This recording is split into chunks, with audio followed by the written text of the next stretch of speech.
أعوذ بالله من الشيطان الرجيم. بسم الله الرحمن الرحيم. الحمد لله الذي خلق السماوات والأرض وجعل الظلمات والنور ثم الذين كفروا بربهم يعدلون. هو الذي خلقكم من طين ثم قضى أجلا وأجل مسمى عنده ثم أنتم تمترون. وهو الله في السماوات وفي الأرض يعلم سركم وجهركم يعلم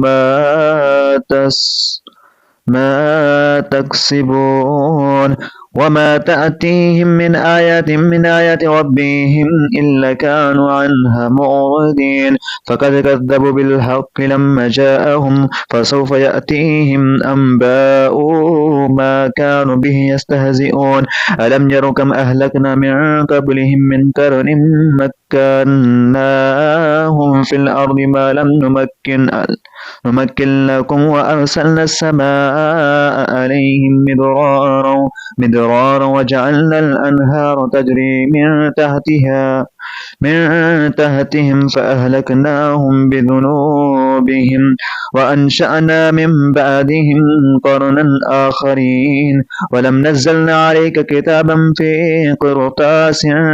فلا مسوه بأيديهم لقال الذين كفروا إن هذا إلا سحر مبين. وقالوا لولا أنزل إليه ملك ولو أنزلنا ملكا لقضي الأمر ثم لا ينظرون. ولو جعلناه ملكا لجعلناه رجلا ولبسنا عليهم ما يلبسون. ولقد استهزئ برسل من قبلك فهاك بالذين سخروا منهم ما كانوا به يستهزئون. قل سيروا في الأرض ثم انظروا كيف كان عاقبة المكذبين. قل لمن ما في السماوات والأرض قل الله كتب على نفسه الرحمة لا يجمعنكم إلى يوم القيامة لا ريب فيه الذين خسروا أنفسهم فهم لا يؤمنون. وله ما سكن في الليل والنهار وهو السميع العليم. قل أغير الله أتخذ وليا فاطر السماوات والأرض وهو يطعم ولا يطعم. قل إني أمرت أن أكون أول من أسلم ولا تكونن من المشركين. قل إني أخاف إن عصيت ربي عذاب يوم عظيم. من يصرف عنه يومئذ فقد رحمه وذلك الفوز المبين. وإن يمسسك الله بضر فلا كاشف له إلا هو وإن يمسسك بخير فهو على كل شيء قدير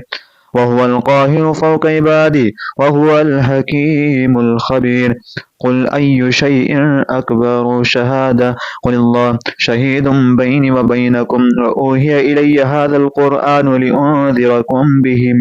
ومن بلغ. أئنكم لتشهدون أن مع الله آلهة أخرى قل لا أشهد قل إنما هو إله واحد وإنني بريء مما تشركون. الذين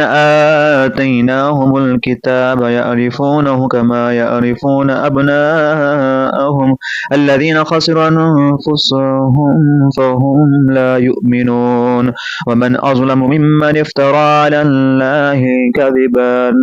أو كذب بآياته إنه لا يفلح الظالمون. ويوم نحشرهم جميعا ثم نقول للذين أشركوا أين شركاؤكم الذين كنتم تزعمون ثم لم تكن فتنتهم إلا أن قالوا والله ربنا ما كنا مشركين. انظر كيف كذبوا على أنفسهم وضل عنهم ما كانوا يفترون. ومنهم من يستمع إليك وجعلنا على قلوبهم أكنة أن يفقهوه وفي أذانهم وقرا وإن يروا كل آية لا يؤمنوا بها حتى إذا جاءوك يجادلونك يقول الذين كفروا إن هذا إلا أساطير الأولين وهم ينهون عنه وينأون عنه وإن يهلكون إلا أنفسهم وما يشعرون. ولو ترى إذا وقفوا على النار قالوا يا ليتنا نرد ولا نكذب بآيات ربنا ونكون من المؤمنين بل بدا لهم ما كانوا يخفون من قبل ولو ردوا لآذوا لما نهوا عنه وإنهم لكاذبون. وقالوا إن هي إلا حياتنا الدنيا وما نحن بمبعوثين. ولو ترى إذا وقفوا على ربهم قال أليس هذا بالحق قالوا بلى وربنا قال فذوقوا العذاب بما كنتم تكفرون. قد خسر الذين كذبوا بلقاء الله حتى إذا جاءتهم الساءة بغتة قالوا يا حسرتنا على ما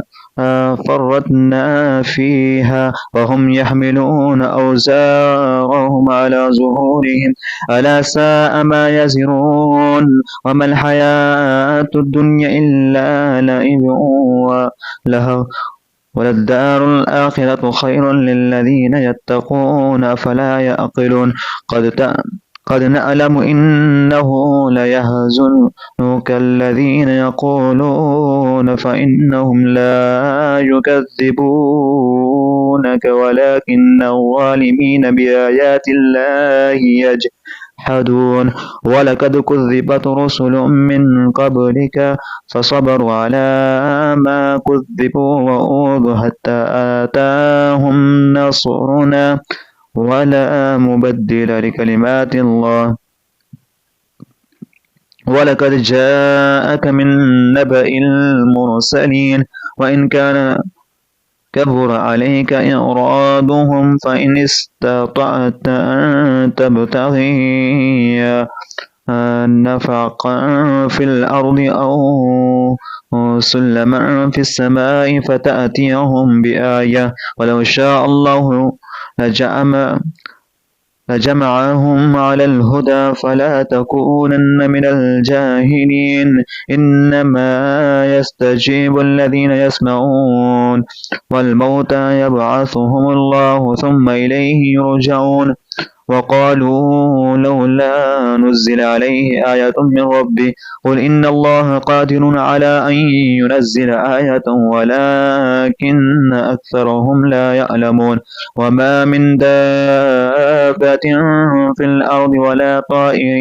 يطير بجناحيه إلا أمثالكم ما فرطنا في الكتاب من شيء ثم إلى ربهم يحشرون. والذين كذبوا بآياتنا صم بكم في الظلمات من يشاء الله يضلل ومن يشاء يجعله على صراط مستقيم. قل أرأيتكم إن أتاكم عذاب الله أو أتتكم الساعة أغير الله تدعون إن كنتم صادقين بل إياه تدعون فيكشف ما تدعون إليه إن شاء وتنسون ما تشركون. ولقد أرسلنا إلى من قبلك فأخذناهم بالبأساء والضراء لعلهم يتضرعون فلولا إذا جاءهم بأسنا تضرعوا ولكن كست قلوبهم وزين لهم الشيطان ما كانوا يعملون فلما نسوا ما ذكروا به فتحنا عليهم أبواب كل شيء حتى إذا فرحوا بما أوتوا أخذناهم بغتة فإذا هم مبلسون فقطع دابر القوم الذين ظلموا والحمد لله رب العالمين قل أرأيتم إن أخذ الله سمعكم وأبصاركم وختم على قلوبكم من إله غير الله يأتيكم به انظر كيف نصرف الآيات ثم هم يصدفون قل أرأيتكم إن أتاكم عذاب الله بغتة أو جهرة هل يهلك إلا القوم الظالمون وما نرسل المرسلين إلا مبشرين ومنذرين فمن آمن وأصلح فلا خوف عليهم ولا هم يحزنون والذين كذبوا بآياتنا يمسهم العذاب بما كانوا يفسقون قل لا أقول لكم عندي خزائن الله ولا أعلم الغيب ولا أقول لكم إني ملك إن أتبع إلا ما يوحى إلي قل هل يستوي الأعمى والبصير أفلا تتفكرون وأنذر به الذين يخافون أن يهشروا إلى ربهم ليس لهم من دونه ولي ولا شفيع لعلهم يتقون ولا تطرد الذين يدعون ربهم بالغداة والعشي يريدون وجهه ما عليك من حسابهم من شيء وما من حسابك عليهم من شيء فتطردهم فتكون من الظالمين وكذلك فتنا بعضهم ببعض ليقولوا أهؤلاء من الله عليهم من بيننا أليس الله بأعلم بالشاكرين وإذا جاءك الذين يؤمنون بآياتنا فقل سلام عليكم كتب ربكم على نفسه الرحمة أنه من عمل منكم سوءا بجهالة ثم تاب من بعده وأصلح فأنه غفور رحيم وكذلك نفضل الآيات ولتستبين سبيل المجرمين قل إني نهيت أن أعبد الذين تدعون من دون الله قل لا أتبع أهواءكم قد دللت إذا وما أنا من المهتدين قل إني على بينات من ربي وكذبتم به ما عندي ما تستعجلون به إن الحكم إلا لله يقص الحق وهو خير الفاصلين قل لو أن عندي ما تستعجلون به لقضي الأمر بيني وبينكم والله أعلم بالظالمين وعنده مفاتح الغيب لا يعلمها إلا هو ويعلم ما في البر والبحر وما تسقط من ورقة إلا يعلمها ولا حبة في ظلمات الأرض ولا رطب ولا يابس إلا في كتاب مبين وهو الذي يتوفاهم بالليل ويعلم ما جرحتم بالنهار ثم يبعثكم فيه فيقضى أجل مسمى ثم إليه مرجعكم ثم ينبئكم بما كنتم تعملون وهو القاهر فوق عباده ويرسل عليكم حفظة حتى إذا جاء أحدكم الموت توفته رسلنا وهم لا يفرطون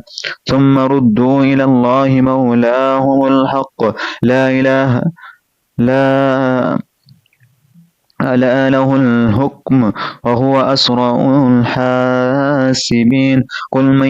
ينجيكم من ظلمات البر والبحر تدعونه تضرعا وخفيا لئن أنجانا من هذه لنكونن من الشاكرين قل الله ينجيكم منها ومن كل كرب ثم أنتم تشركون قل هو القادر على أن يبعث عليكم عذابا من فوقكم أو من تحت أرجلكم أو يلبسكم شيعا ويذيق بعضكم بأس بعض انظر كيف نصرف الآيات لعلهم يفقهون وكذب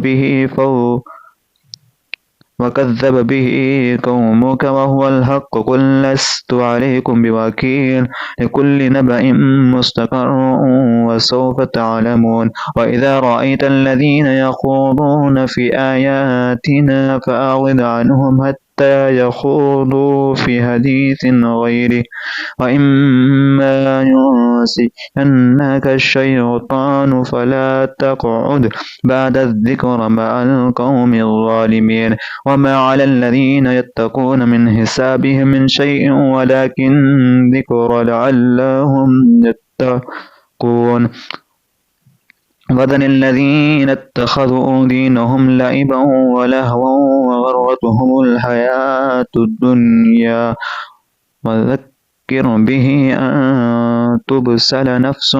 بما كسبت ليس لها من دون الله ولي ولا شفيع وإن تعدل كل عدل لا يؤخذ منها أولئك الذين أبسلوا بما كسبوا لهم شراب من حميم وعذاب أليم بما كانوا يكفرون قل أندعو من دون الله ما لا ينفعنا ولا يضرنا ونرد على أعقابنا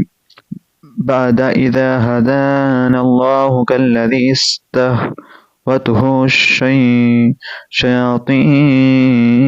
في الأرض حيران له أصحاب يدعونه إلى الهدى ائتنا قل إن هدى الله هو الهدى وأمرنا لنسلم لرب العالمين وأن أقيموا الصلاة واتقوه وهو الذي إليه تحشرون وهو الذي خلق السماوات والأرض بالحق ويوم يقول كن فيكون قوله الحق وله الملك يوم ينفخ في الصور عالم الغيب والشهادة وهو الحكيم الخبير وإذ قال إبراهيم لأبيه آزر أتتخذ أصناما آلهة إني أراك وقومك في ضلال مبين وكذلك نري إبراهيم ملكوت السماوات والأرض وليكون من الموقنين فلما جن عليه الليل رأى كوكبا قال هذا ربي فلما أفلا قال لا أحب الآفلين فلما رأى القمر بازغا قال هذا ربي فلما أفلا قال لئن لم يهدني ربي لأكونن من القوم الظالمين فلما رأى الشمس بازغة قال هذا ربي هذا أكبر فلما أفلت قال يا قوم إني بريء مما تشركون إني وجهت وجهي للذي فطر السماوات والأرض حنيفا وما أنا من المشركين وهاجه قومه قال أتهاجوني في الله وقد هدان ولا أخاف ما تشركون به إلا أن يشاء ربي شيئا وسع ربي كل شيء علما أفلا تتذكرون وكيف أخاف ما ولا تخافون أنكم أشركتم بالله ما لم ينزل به عليك سلطانا فأي الفريقين أحق بالأمن إن كنتم تعلمون الذين آمنوا ولم يلبسوا إيمانهم بظلم أولئك لهم الأمن وهم مهتدون وتلك حجتنا آتيناها إبراهيم على قومه نرفع درجات من نشاء إن ربك حكيم عليم ووهبنا له إسحاق ويعقوب كلا هدينا ونوحا هدينا من قبل ومن ذريته داود وسليمان وأيوب يوسف وموسى وهارون وكذلك نجزي المحسنين وزكريا ويحيى وعيسى وإلياس كل من الصالحين وإسماعيل واليسع ويونس ولوطا وكلا فضلنا على العالمين ومن آبائهم وذرياتهم وإخوانهم واجتبيناهم وهديناهم إلى صراط مستقيم ذلك هدى الله يهدي به من يشاء من عباده ولو أشركوا لحبط عنهم ما كانوا يعملون أولئك الذين آتيناهم الكتاب والحكم والنبوة فإن يكفر بها هؤلاء فقد وكلنا بها قوما من ليسوا بها بالكافرين أولئك الذين هدى الله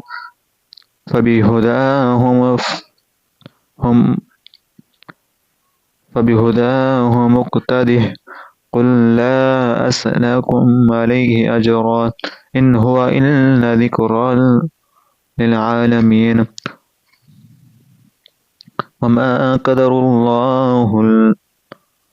وما قدر الله حق قدره إذ قالوا ما أنزل الله على بشر من شيء قل من أنزل الكتاب الذي جاء به موسى نورا وهدى للناس تجعلونه قراتيس تبدونها وتخفون كثيرا وعلمتم ما لم تعلموا أنتم ولا آباؤكم قل الله ثم ذرهم في خوضهم يلعبون وهذا كتاب أنزلناه مبارك مصدق الذي بين يديه ولتنذر القرى ومن حوله والذين يؤمنون بالآخرة يؤمنون به وهم على صلاتهم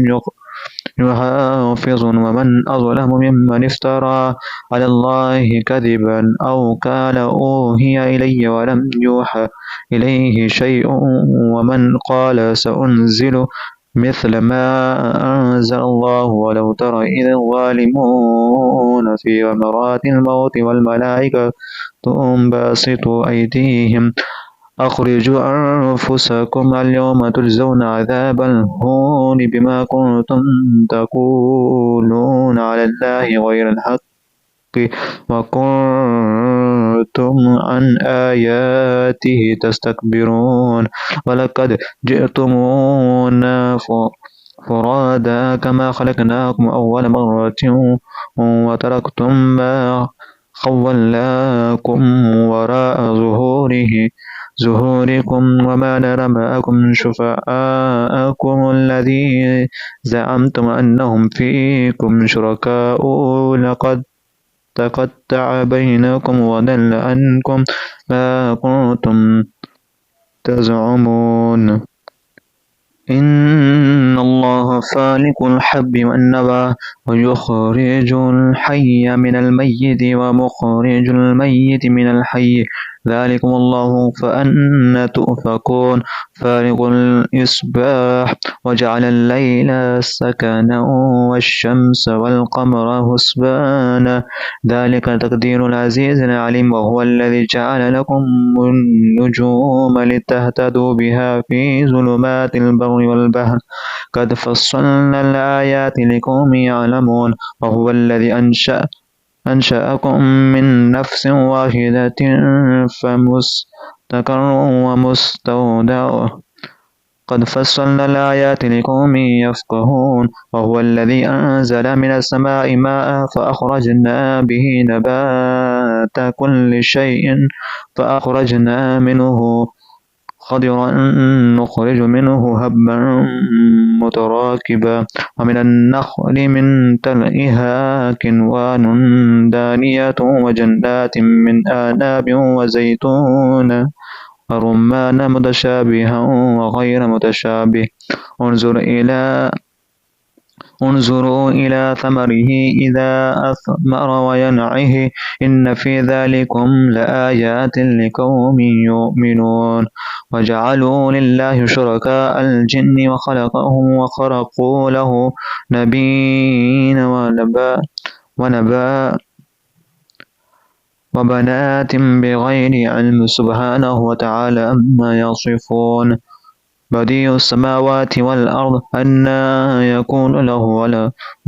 ولم تكن له صاحبة وخلق كل شيء وهو بكل شيء عليم ذلكم الله ربكم لا إله إلا هو خالق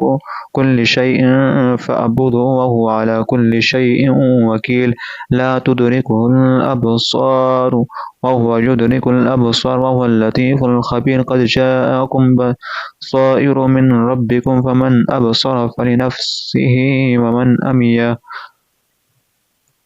ومن أمي فعليها وما أنا عليكم بحفيظ وكذلك نصرف الآيات وليقولوا درست ولنبينه لقوم يعلمون اتبع ما أوحي إليك من ربك لا إله إلا هو وأعرض عن المشركين ولو شاء الله ما أشركوا وما جعلناك عليهم حفيظا وما أنت عليهم بوكيل ولا تسبوا الذين يدعون من دون الله فيسبوا الله عدوا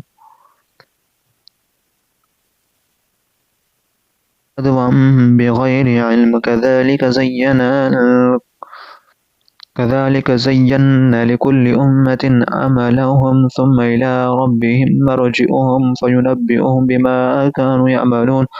وأقسموا بالله جهد أيمانهم لئن جاءتهم آية لا يؤمنن بها قل إنما الآيات عند الله وما يشعركم أنها إذا جاءت لا يؤمنون ونقلب أفئدتهم وأبصارهم كما لم يؤمنوا به أول مرة ونذرهم في طغيانهم يأمهون ولو أننا نزلنا إليهم الملائكة وكلمهم الموتى وحشرنا عليهم كل شيء قبلا ما كانوا ليؤمنوا إلا أن يشاء الله ولكن أكثرهم يجهلون وكذلك جعلنا لكل نبي عدوا شياطين الإنس والجن يوحي بعضهم إلى بعض زخرف القول غرورا ولو شاء ربك ما فعلوا فذرهم وما يفترون ولتسقى إليه أفئدة الذين لا يؤمنون بالآخرة وليرضوه ليقترفوا ما هم مقترفون فغير الله أبتغي حكما وهو الذي أنزل إليكم الكتاب مفصلا والذين آتيناهم الكتاب يعلمون أنه منزل من ربك بالحق فلا تكونن من الممترين وتمت كلمات ربك صدقا وعدلا لا مبدل لكلماته وهو السميع العليم وإن تطع أكثر من في الأرض يضلوك عن سبيل الله إن يتبعون إلا الظن وإن هم إلا يخرصون إن ربك هو أعلم من يضل عن سبيله وهو أعلم بالمهتدين فكلوا مما ذكر اسم الله عليه إن كنتم بآياته مؤمنين وما لكم ألا تأكلوا مما ذكر اسم الله عليه وقد فصل لكم ما حرم عليكم إلا ما اضطررتم إليه وإن كثيرا لا يضلون بأهوائهم بغير علم إن ربك هو أعلم بالمعتدين وذروا ظاهر الإثم وباطنه إن الذين يكسبون الإثم سيجزون بما كانوا يقترفون ولا تأكلوا مما لم يذكر اسم الله عليه وإنه لفسق وإن الشياطين ليوحون إلى أوليائهم ليجادلوكم وإن أطعتموهم إنكم لمشركون أومن كان ميتا فأحييناه وجعلنا له نورا يمشي به في الناس كمن مثله في الظلمات ليس بخارج منها كذلك زين للكافرين ما كانوا يعملون وكذلك جعلنا في كل قرية أكابر مجرميها ليمكروا فيها وما يمكرون إلا بأنفسهم وما يشعرون وإذا جاءتهم آية قالوا لن نؤمن حتى نؤت مثل ما أوتي رسول الله أعلم حيث يجعل رسالته سيصيب الذين يجرمون صغار عند الله وعذاب شديد بما كانوا يمكرون فمن يرد الله أن يهديه يشرح صدره للإسلام ومن يرد أن يضله يجعل صدره ضيقا هرجا كأنما يصعد في السماء كذلك يجعل الله الرجس على الذين لا يؤمنون وهذا صراط ربك مستقيما قد فصلنا الآيات لقوم يذكرون لهم دار السلام عند ربهم وهو وليهم بما كانوا يعملون ويوم يحشرهم جميعا يا معشر الجن قد استكثرتم من الإنس وقال أولياؤهم من الإنس ربنا استمتع بعضنا ببعض وبلغنا أجلنا الذين أجلت لنا قال النار مثواكم خالدين فيها إلا ما شاء الله إن ربك حكيم عليم وكذلك نولي بعد الظالمين بعضا بما كانوا يكسبون يا معشر الجن والإنس ألم يأتكم رسل منكم يقصون عليكم آياتي وينذرونكم لقاء يومكم هذا قول شهدنا على أنفسنا وغرتهم الحياة الدنيا وشهدوا على أنفسهم أنهم كانوا كافرين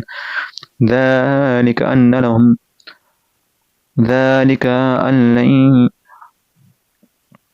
أن لم يكن ربك مهلك القرى بظلم وأهلها غافلون ولكل درجات مما عملوا وما ربك بغافل أما يعملون وربك الغني ذو الرحمة إن يشاء يذهبكم ويستخلف من بعدكم ما يشاء كما أنشأكم من ذرية قوم آخرين إنما توعدون لآت وما أنتم بمعجزين قل يا قوم اعملوا على مكانتكم إني عامل فسوف تعلمون من تكون له عاقبة الدار إنه لا يفلح الظالمون وجعلوا لله مما ذرأ من الحرث والأنعام نصيبا فقالوا هذا لله بزعمهم وهذا لشركائنا فما كان لشركائهم فلا يصل إلى الله وما كان لله فهو يصل إلى شركائهم ساء ما يحكمون وكذلك زينا لكثير من المشركين قتل أولادهم شركاؤهم ليردوهم ويلبسوا عليهم دينهم ولو شاء الله ما فعلوه فذرهم وما يفترون وقالوا هذه أنعام وحرث حجر لا يطعمها إلا من نشاء بزعمهم وأنعام حرمت ظهورها وأنعام لا يذكرون اسم الله عليها افتراء عليه سيجزيهم بما كانوا يفترون وقالوا ما في بطون هذه الأنعام خالصة لذكورنا ومحرم على أزواجنا وإن يكن ميتة فهم فيه شركاء سيجزيهم وصفهم إنه حكيم عليم قد خسر الذين قتلوا أولادهم سفها بغير علم وحرموا ما رزقهم الله افتراء على الله قد ضلوا وما كانوا مهتدين وهو الذي أنشأ جنات مأروشات وغير مأروشات والنخل والزرع مختلفا أكله والزيتون ورمان متشابه وغير متشابه كلوا من ثمره إذا أثمر وآتوا حقه يوم حصاده ولا تسرفوا إنه لا يحب المسرفين ومن الأنعام حمولة وفرشا إنه لا يحب المسرفين ومن الأنعام حمولة وفرشا كلوا مما رزقكم الله ولا تتبعوا خطوات الشيطان إنه لكم عدو مبين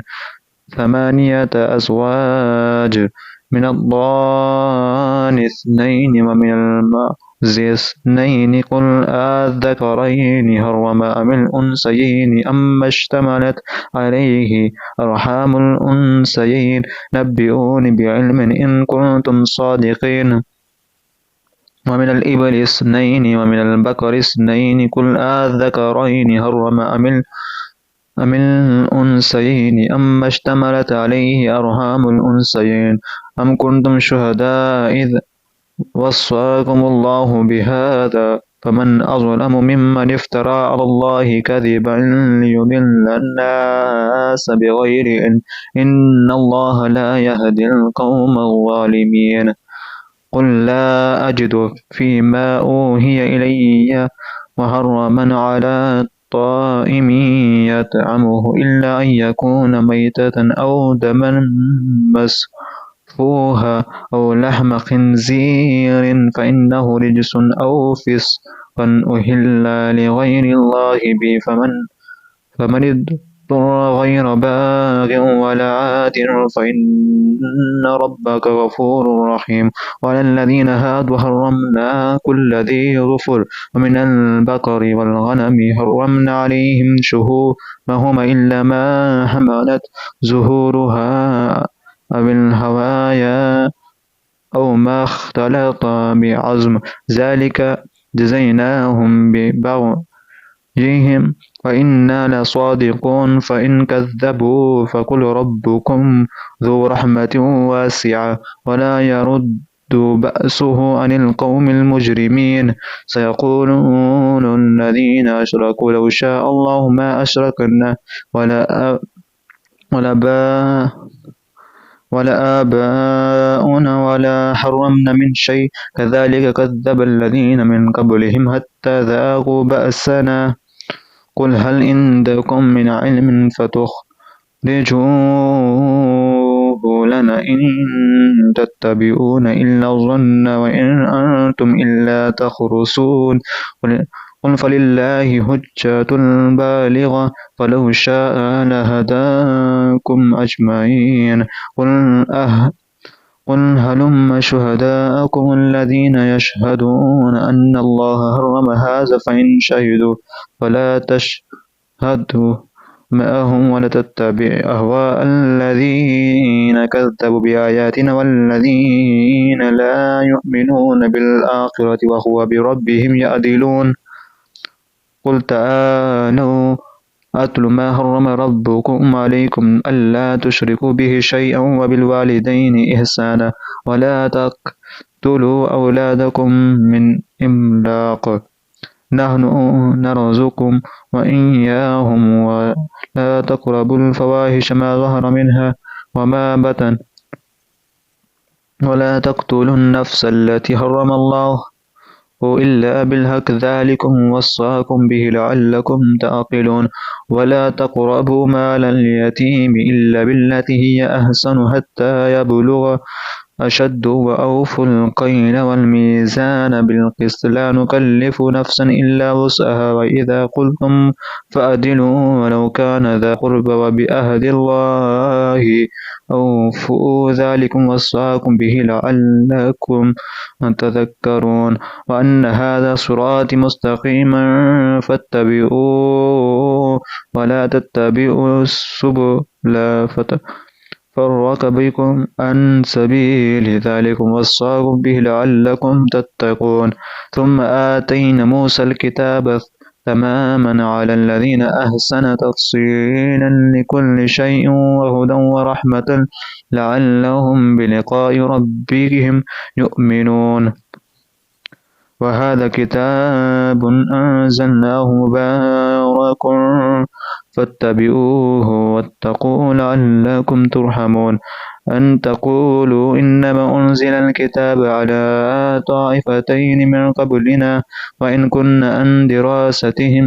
لغافلين